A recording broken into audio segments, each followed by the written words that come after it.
Башкортстан тарихчылары халыкара конференцияга әзерләнә. Ул күренекле галим Сергей Руденконың истәлеген арналган. Һаумыгыз эфирда интервью студиялы Гөлсемә Иштанова.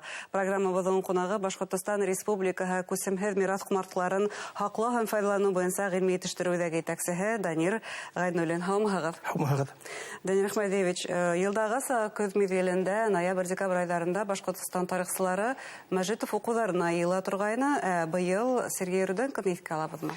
Снапта ошо Мәҗитов укулары традицион Мәҗитов укулары секторында быелгы зур күләмле конференцияны Сергей Иванович Руденконың 140 еллыгына һәм уның башкортлар турасындагы этнографик зур күләмле антропологик эшенә 100 еллыкка арналган ошо күләм эшенә багышлап үткәрәбез. Без бу зур эште Санкт-Петербургтың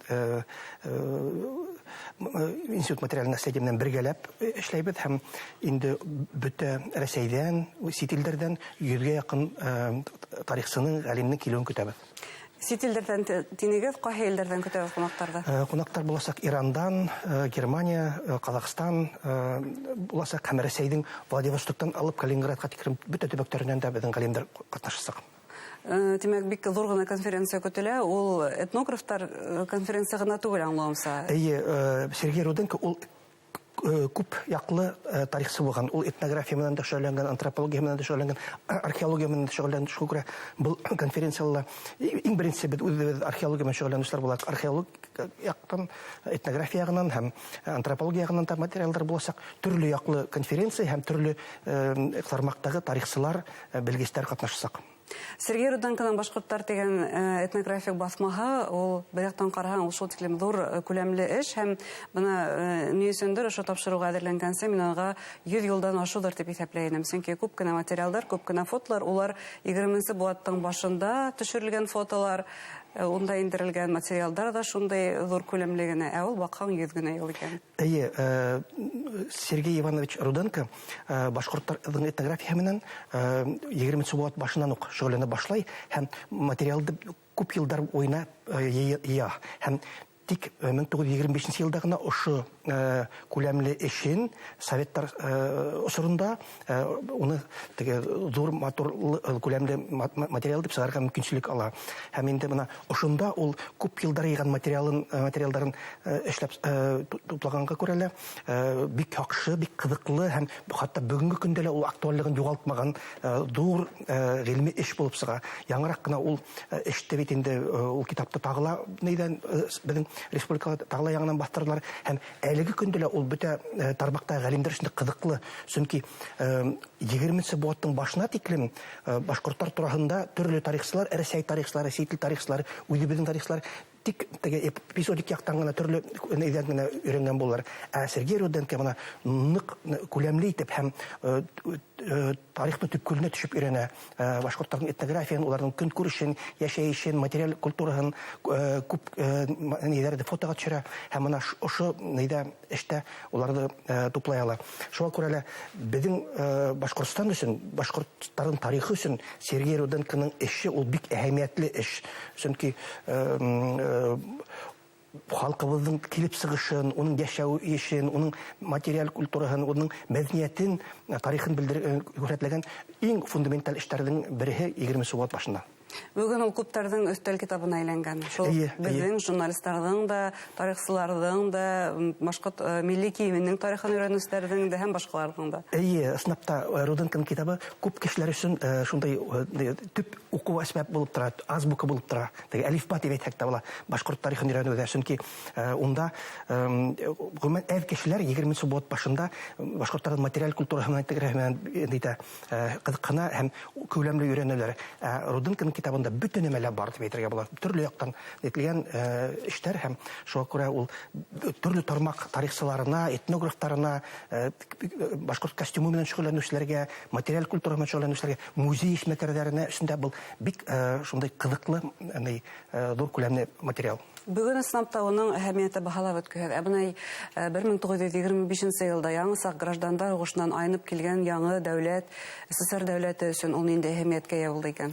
Бик зур әһәмияткә ия була, чөнки 1919 елда бит Башкорт автономиялы республикаһы игълан ителә һәм менә 25 елда башкортлар турында ошондай зур күләмле тарихи, этнографик материалның сыгуы ул безнең яңа аякка баскан теге ныклы басып та тормаган яшь автономияның көчәйтүгә, оның тамырларын ныгытуга, халкыбызның тарихын күрһәтүгә, оның тарихының борынгылыгын күрһәтүгә, оның мәдәниятенең бай икәнен күрһәтүгә, оның тарихының күләмле икәнен күрһәтүгә зур әһәмият була. Шуның өчен дә ул 1925 елда шул зур кыенлыктар белән баһала дөнья күргәндер дип уйлыйм.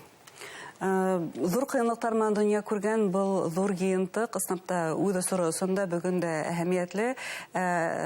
Сергей Руденконың башка халыкларда өйрәнгән тагылай ниндидер хезмәтләре бармы икән?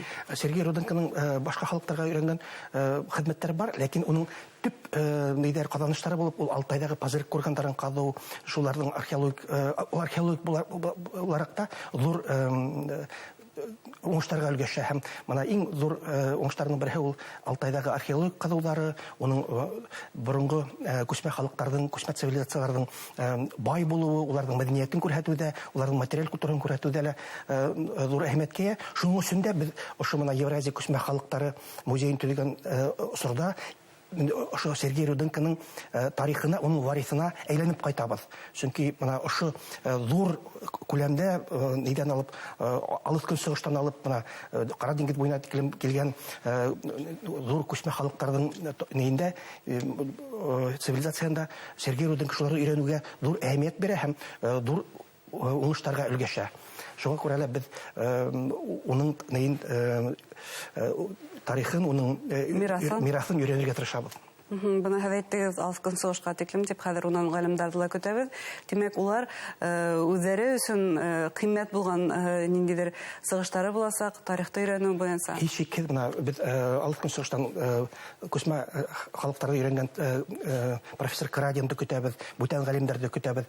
Әлеге көндә менә ошо конференциянең йыйынтыгы йыйынып беткән, онда 100дән артык гыйльми статья тупланган. Улар бөтәһе менә ошо осордагы ошо нәйләргә, вакыйгаларга арналып, ошо Евразия киңлектәрендәге халыкларның тарихына, археологиясына, антропологиясына багышланган статьялар бик кызыклы материал булачак, бик кызыклы йыйынтык булачак. Конференция үзе бик кызыклы, әһәмиятле булыр дип уйлыйм, чөнки 13 ноябрьдә башлана ул, беренче көне, онда пленар заседание була, шуннан китә секциялар, 14 ул конференциянең эше баршы, 15 ноябрьдә без бөтә кунактарны Шишмә районына, Турахан кешенәһе янына, үзебезнең төзелеп яткан Евразия күчмә халыклар музееның нәйлә территориясына, ондагы визит үтәккә алып барабыз. Уларга без монда бик бай матур концерт программаһы, Башкортстан тарихын, Башкортстан халыкларын тарихын күрһәткән, уларның материаль культурасын күрһәткән, хатта халкыбызның төрле ризыктар әзерләү, кухняһын күрһәткәндә нидер эшләп, уларга ошо нидер күрһәтергә уйлый, презентация эшләргә уйлыйбыз. Данил Ахмедович, әйтегез, бына тарих менән кызыксыну ул кабатланам, кызык һәр вакытта. Шулай бит, бына ул кайгына сорын алма, ә шулай да күчмә халыклар цивилизациясын өйрәнү өчен һуңгы вакытта игътибарның үзәгенә сыкты. Нимә һәммәннән кызык бу цивилизация? Беренчедән, ул был теманың өйрәнмәүе менән кызык. Өйрәнелмәүе менән кызык, чөнки быга тиклем күчмә халыкларның ошо тарихын өйрәнү, күләмле итеп өйрәнү бик әз булды. Икенчедән, 2022 елда Шүлгәнташ музеен ачкан вакытта Радиф Хабиров менә ошо проектка башлану турында игълан итте һәм безнең тарихчылар командаһына ошо зур күләмле эште йөкмәтте. Һәм менә әлеге көндә бик уңышлы эш бара. Был нидә эштә безнең археологларыбыз, тарихчыларыбыз, этнографтарыбыз, архитекторларыбыз, дизайнерларыбыз эшләй. Яңа музейның, зур күләмле музейның проекты әлеге вакытта быел эшләнеп бетәчәк һәм ул дәүләт экспертизасына биреләсәк һәм инде уның экспозициясында эшләйбез, уңга материалдар ябыз, төрле илдәр менән без төрле тарихчылар менән, музейдар менән әле бәйләнештә торабыз. Улардан ниндидер борынгы артефактларның нейдерин күсмәләрен, күсермәләрен, копияларын эшләтергә тырышабыз. Моны зур кызыклы процесс. Гомумән тарих белән шөгыльләнү, музей нәйләре эшләү, пространстволар эшләү ул кызыклы тема һәм безнең өчен бик кызык, чөнки моны күреп торабыз.